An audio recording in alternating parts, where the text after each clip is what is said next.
Hey guys, welcome back to another layout update today, and as always, welcome back to another episode of Rail Chief 74.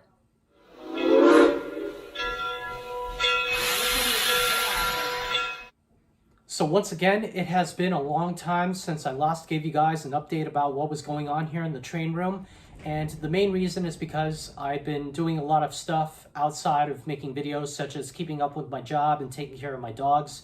So I haven't really had a whole lot of time to focus on what's been going on here in the train room lately. But all that's about to change for today's episode, because for our first stop here on the layout, we're going to be discussing about two accessories here that kind of need no introduction here. We have the post-war original Lionel 455 oil derrick, and we also have the floodlight tower. So let's go ahead and jump right to it. Now, before we go ahead and talk about the oil derrick and the floodlight tower, for just a moment, I just want to direct everybody's attention to the bottom part of the oil refinery here, where I have the two spotlights and the little crew figures doing their jobs. So as you can see, I did add some additional crates and tchotchkes here and there, and I even added this little K-line forklift loader to the outside. Now, getting back to the oil derrick and the floodlight tower, both of these two accessories are connected with each other once again, and you really need to have a pretty good amount of voltage to not only run the floodlight tower here, but you need to have a lot of illumination going on underneath the underside of the oil derrick base in order for the bubbles to start bubbling in the tube there. So even during the evening, it can be a little challenging to stare at those lights for an extended period of time.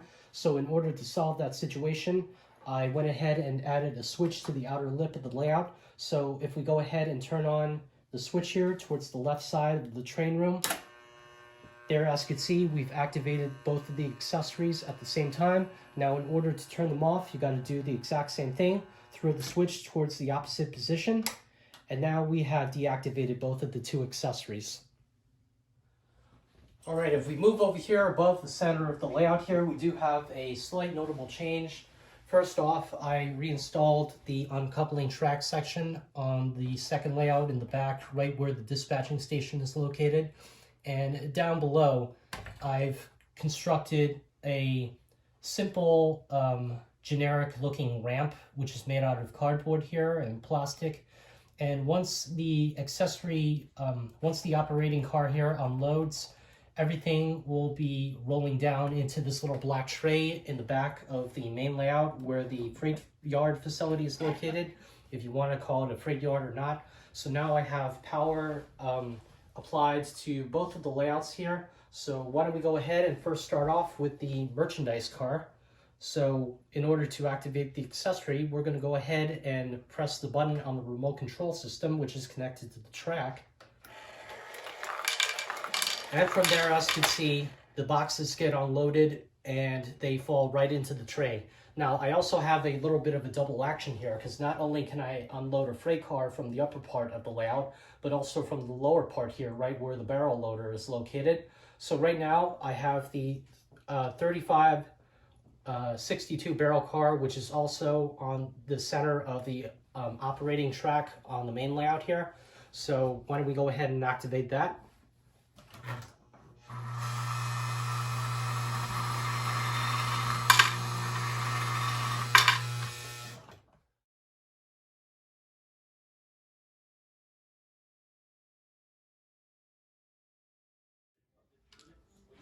All right, so next up over in this area, all the way in the back, I did add some slight minor additions to this section of the layout that I wanted to get done for quite a while.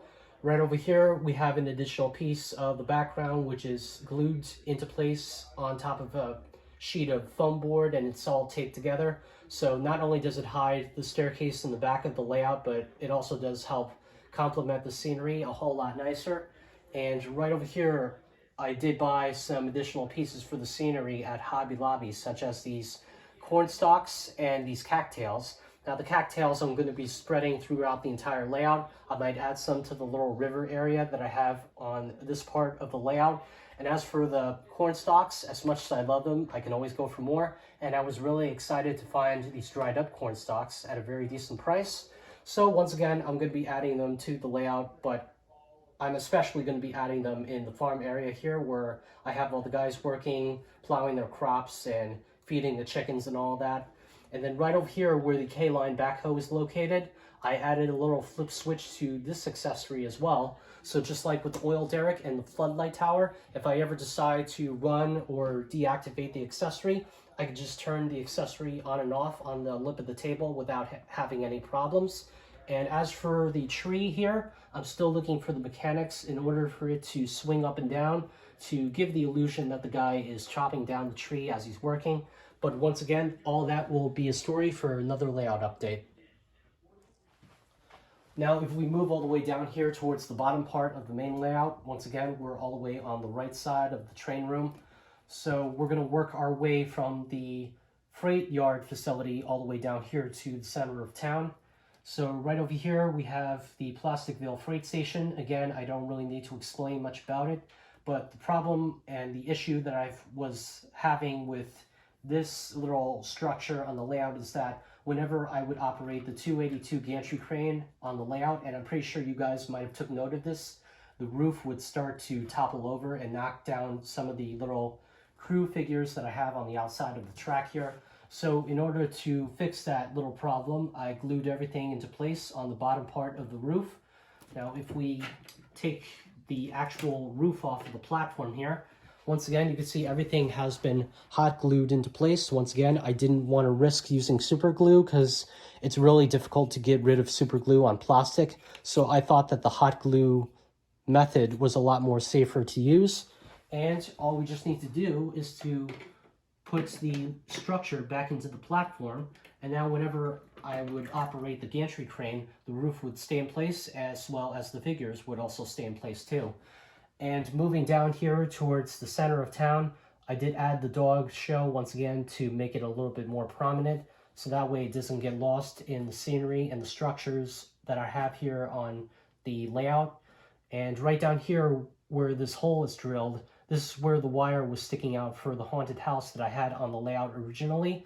So at some point, I'm going to have to get either a traffic light or a lamp post to cover that. And then finally down here where the schoolhouse is located, I'm still working on the outside lanterns which stick into the building. The binding posts for the lanterns themselves, they're really chubby, and I'm still trying to sand them down and modify them so that way they stick in the holes the way they should. But in the meantime, I got these little Christmas wreaths sticking out on the outside, which I think looks a little bit much nicer, and I even added an additional wreath to the outside of the church too. Alright, next up, this is something that has nothing to do with the layout, but as you can see, I did acquire another piece for the Blue Comet locomotive that I have. This is the baggage car with the doors on the side and the windows and the white stripe.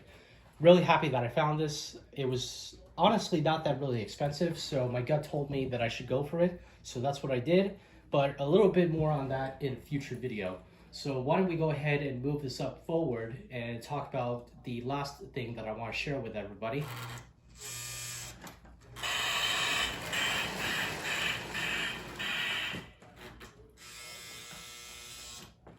Alright, so finally, the last two pieces that I want to share with everybody today for today's layout update are the Plasticville freight station along with the 128 Lionel post-war newsstand. Right in the back of the platform, right in the back of the platform there, I covered the little wire terminals with some barrels.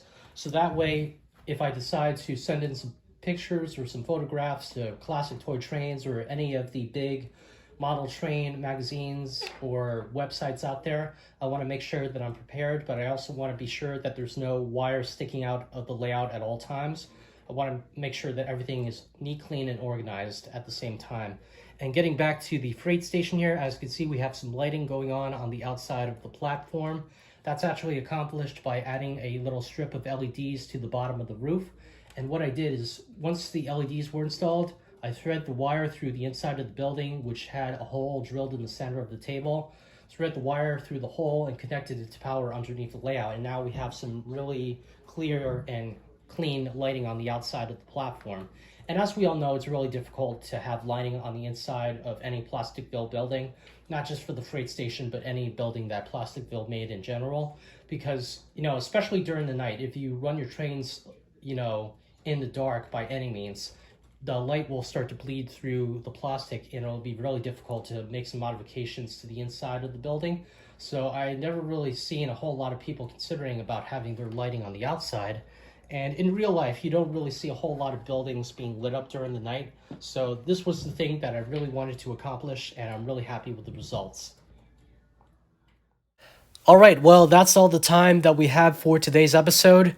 So if you guys have enjoyed watching today's video, be sure to give it a like and a thumbs up. And don't forget to share it with your friends too, because we're always very excited and very enthusiastic about a lot of new people joining in the hobby and expressing the love for model trains. So with that being said, as always, my name is Mike. Be sure to like, comment, and subscribe to the channel.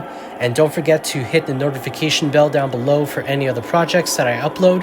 But until then, thank you all for tuning in, and I hope to see you all next time.